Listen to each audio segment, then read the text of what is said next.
महाराष्ट्र की सियासत में आज बड़ा दिन है। महाराष्ट्र विधानसभा चुनाव के लिए गृह मंत्री अमित शाह ने बीजेपी का संकल्प पत्र जारी किया और इस दौरान विरोधियों पर उन्होंने तीखा हमला किया। तो दूसरी तरफ महाविकास अघाड़ी की ओर से वचननामा जारी किया जा रहा है। कांग्रेस अध्यक्ष मल्लिकार्जुन खड़गे के साथ एमवीए के तमाम बड़े नेता मौजूद हैं। तो ये दो तस्वीरें आपको दिखा रहे हैं। जो महाराष्ट्र की सियासी जंग है वो इस वक्त चुनाव के अखाड़े में खड़ी है और इनमें सबसे महत्वपूर्ण होते हैं वो चुनावी वादे, जिसके आधार पर जनता ये तय करती है कि हमें किसके साथ जाना है। तो जो बीजेपी का संकल्प पत्र जारी हो चुका है और महाविकास अघाड़ी का वचननामा पेश किया जा रहा है, जिसमें तमाम नेता मौजूद हैं। तो महाराष्ट्र में चुनावी शोर। अब सवाल यह है कि किसका जोर चलेगा। अगर हम बीजेपी की बात करें और कांग्रेस की बात करें, महाविकास अघाड़ी की बात करें, तो अब जो वचननामा है, संकल्प पत्र है, वो सामने आ गया है। और वो हैंडबुक हैंडी रहता है, इसलिए वकील पूरे यहां पर है, बड़े बड़े वकील, वो अपने रेफरेंस के लिए साथ में रखते हैं। कोई इतना बड़ा कॉन्स्टिट्यूशन जो हमको दिया जाता है पार्लियामेंट चुन के जाने के बाद, बड़ा तो वो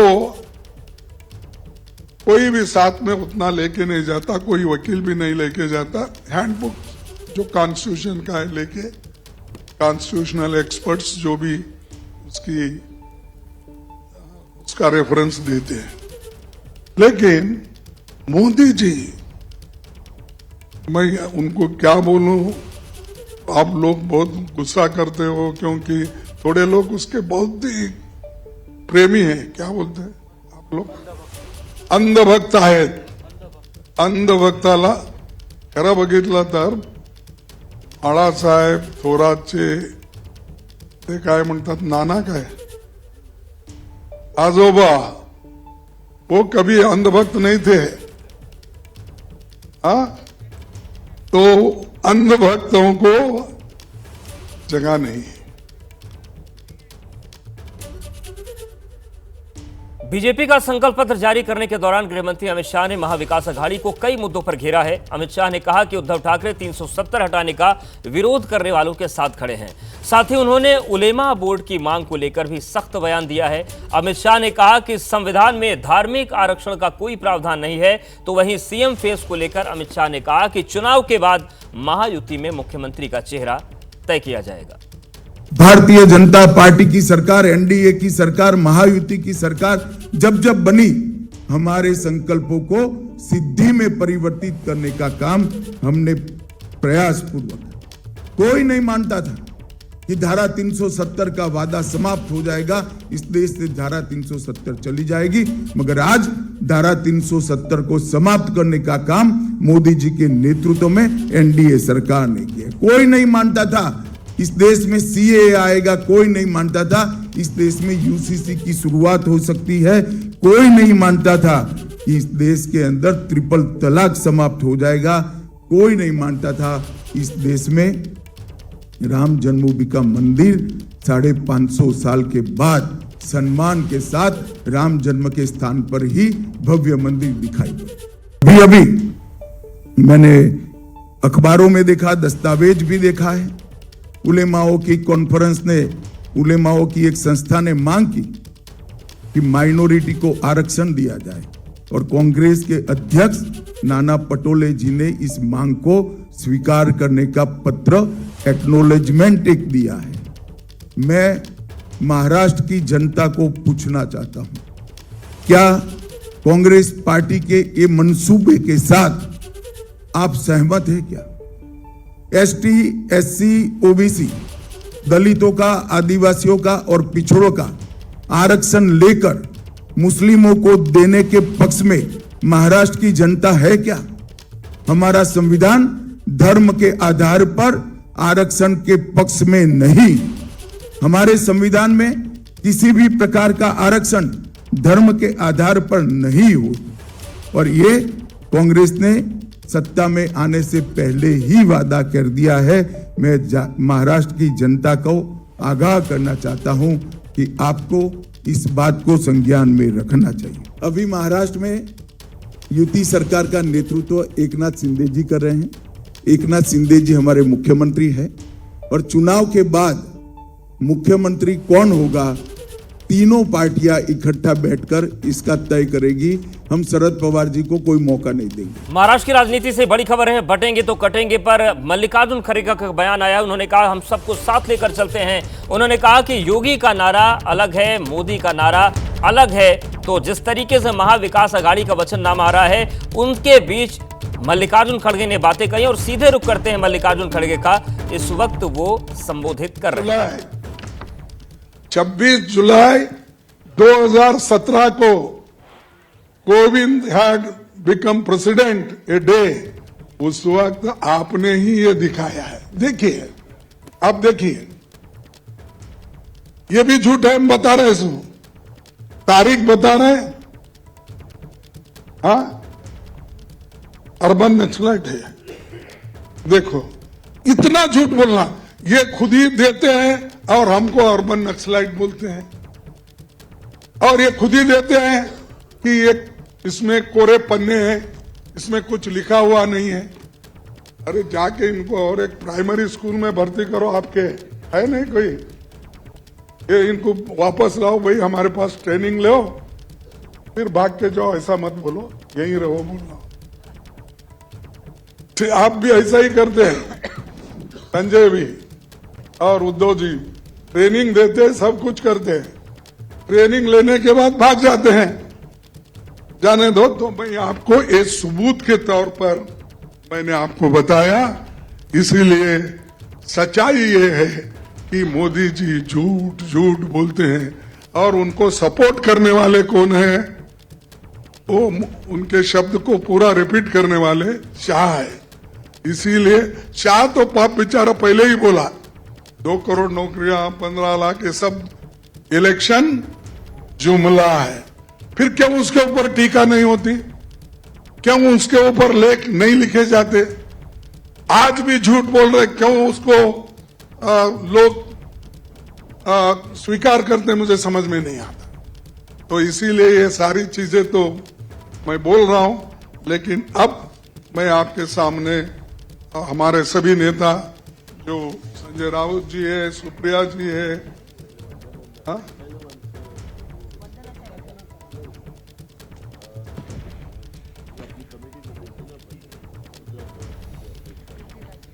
तो महाविकास अघाड़ी का वचननामा पेश किया जा रहा है। महाविकास अघाड़ी के सभी महत्वपूर्ण और बड़े नेता इस वक्त मंच पर मौजूद हैं। नहीं, ठीक है, ठीक है।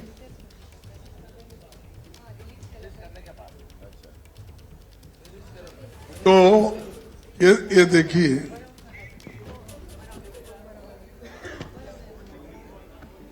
ओके, चलो।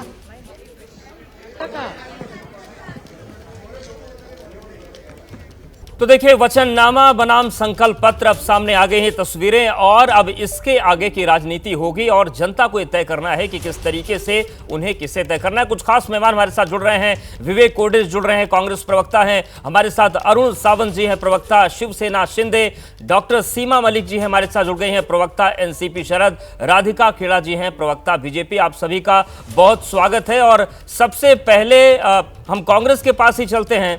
विवेक कोडे जी, जिस तरीके से वचननामा आपका आया है, ये कितना और कैसे अलग है महायुति से, जो जनता को आपकी तरफ ज्यादा आकर्षित करेगा? देखिए, हमारा जो वचननामा है वो कहीं 4 लोगों ने एक रूप में बैठ के तय नहीं किया है।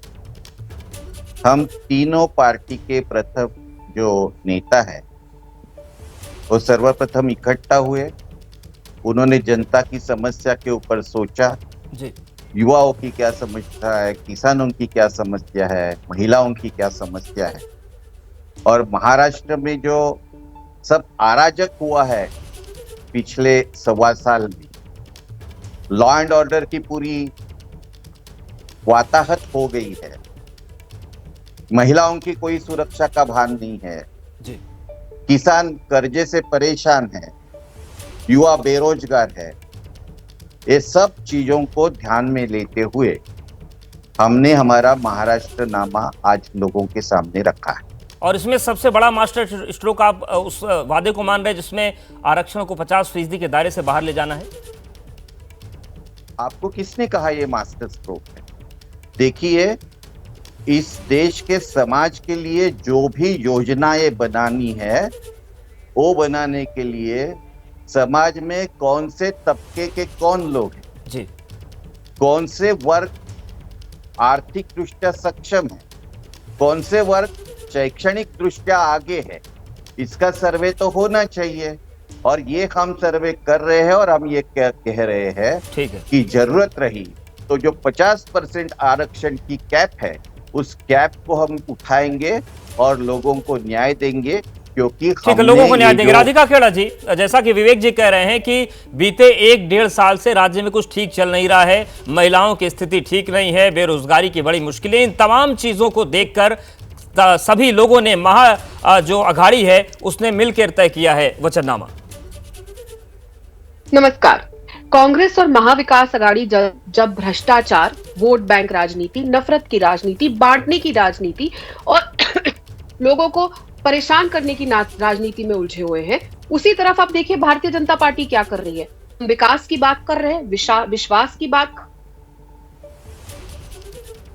ठीक है राधिका जी, आपके पास आएंगे। का पुलिंदा नहीं है आपका, आप मेरे को कंप्लीट तो करने दीजिए। हाँ, कुछ तकनीकी दिक्कत आ रही है, अपनी आप बात पूरी कर लीजिए आप।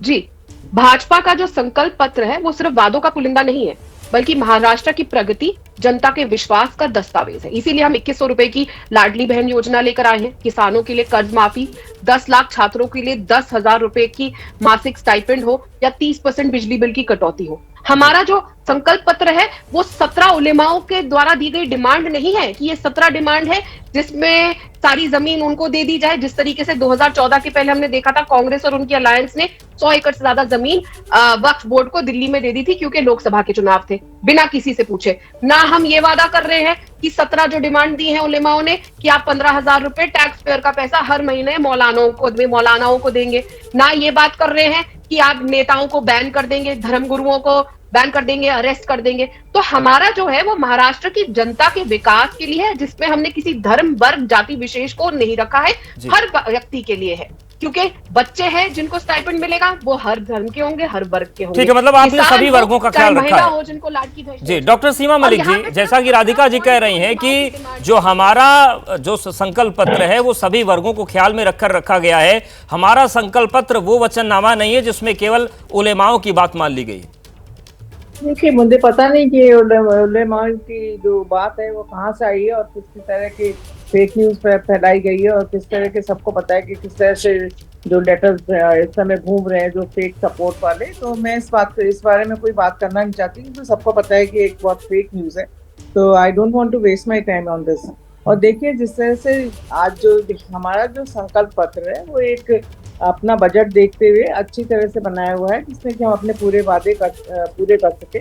और देखिए, जो हमारा जो पत्र है मतलब मैनिफेस्टो है, उसमें देखिए हमने बेसिकली युवाओं का और महिलाओं का और फार्मर्स का हमने विशेष ध्यान रखा है। और बाकी जो जहाँ तक चीजें हैं, जैसे जो 25 लाख का हमने बीमा दिया है और या कास्ट सेंसस, तो which is very important, caste census का हमने वादा किया है, 50% कैप को भी हटाने का वादा किया है।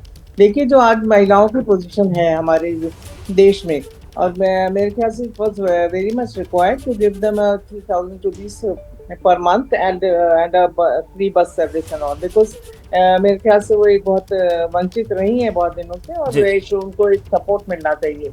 और देखिए, जो आज अनएम्प्लॉयड यूथ है जो मतलब 4,000 रुपए का हमने जो एक भत्ता दिया है, पर ये सिचुएशन किसने क्रिएट करी है ये भी देखना चाहिए। ठीक, अरुण सावंत जी जवाब लेते हैं। अरुण सावंत जी, महाविकास अघाड़ी के नेता जो बातें कह रही हैं उससे साफ तौर उनका ये कहना है कि बीते 1.5 सालों में 2 सालों में जो भी स्थितियां महाराष्ट्र में बिगड़ी हैं वो हम संभालेंगे और उसी को संभालने वाला हमारा वचननामा है। उदेश जी नमस्कार। जो बातें कांग्रेस की प्रवक्ता कह रही है पूरी की पूरी झूठ है। महाराष्ट्र की जनता सजग है और होशियार है।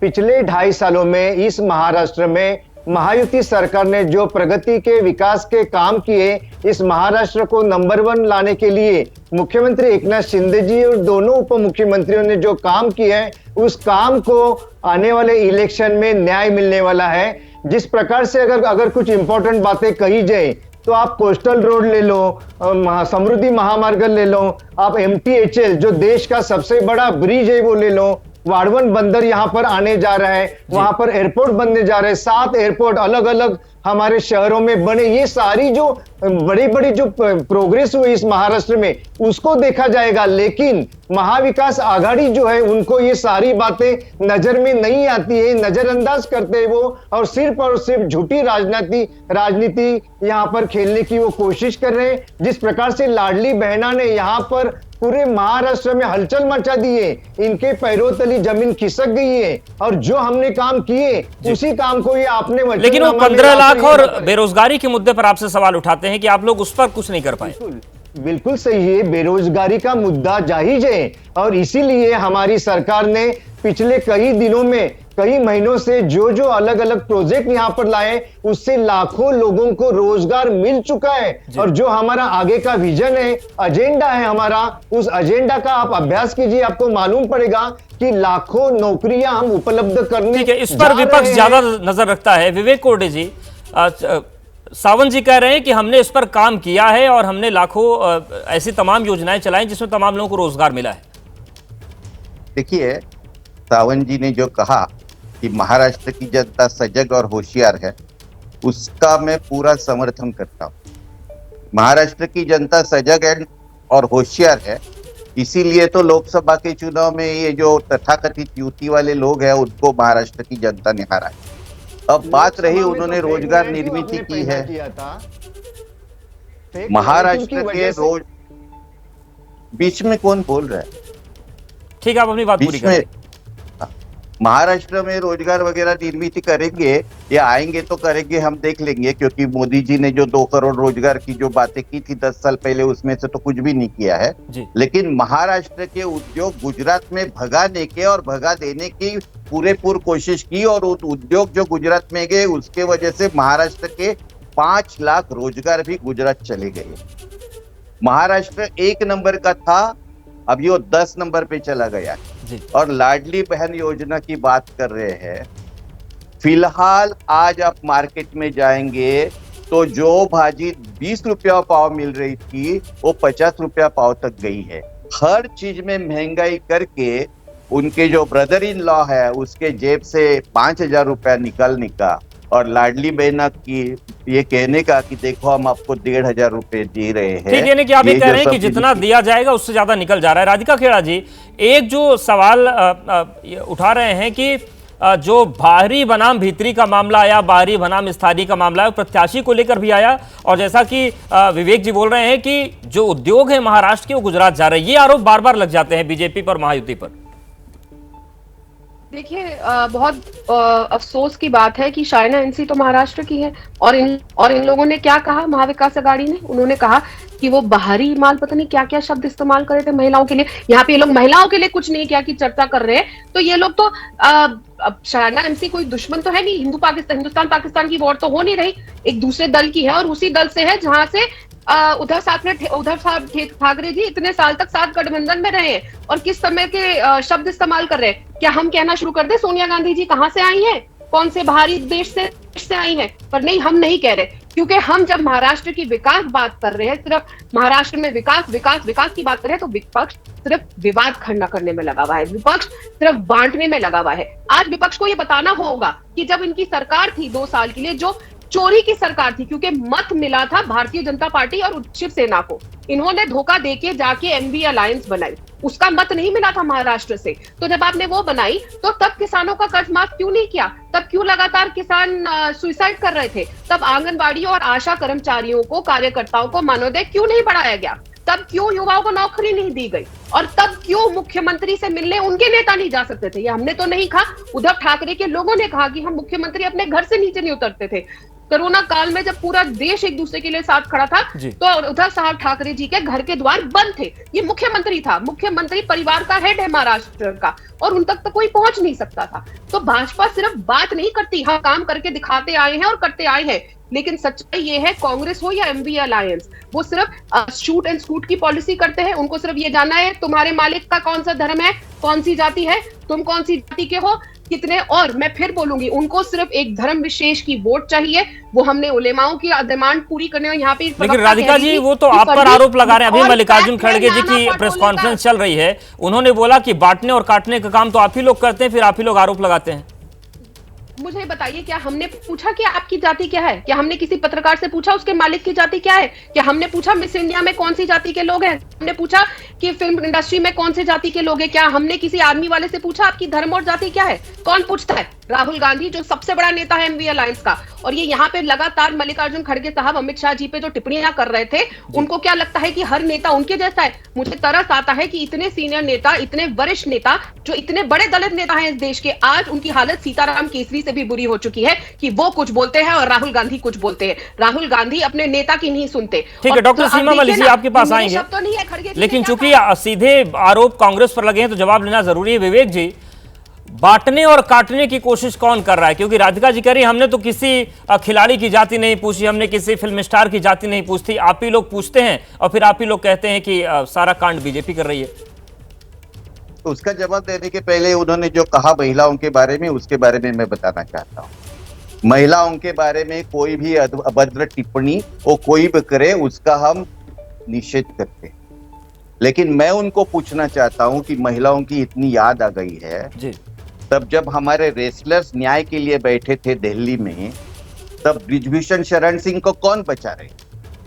गुजरात में जो बलात्कारी थे और खूनी थे उनको जेल से किसने बिल्कुल छुड़वाया? ये तमाम जो सवाल सब हैं और बातें तमाम हैं बातें हैं जिसका जनता विश्लेषण करेगी और उसके बाद जनता ये फैसला करेगी किसके साथ जाना है। आप सभी का बहुत धन्यवाद हमारे साथ जुड़ने के लिए, बातचीत करने के लिए।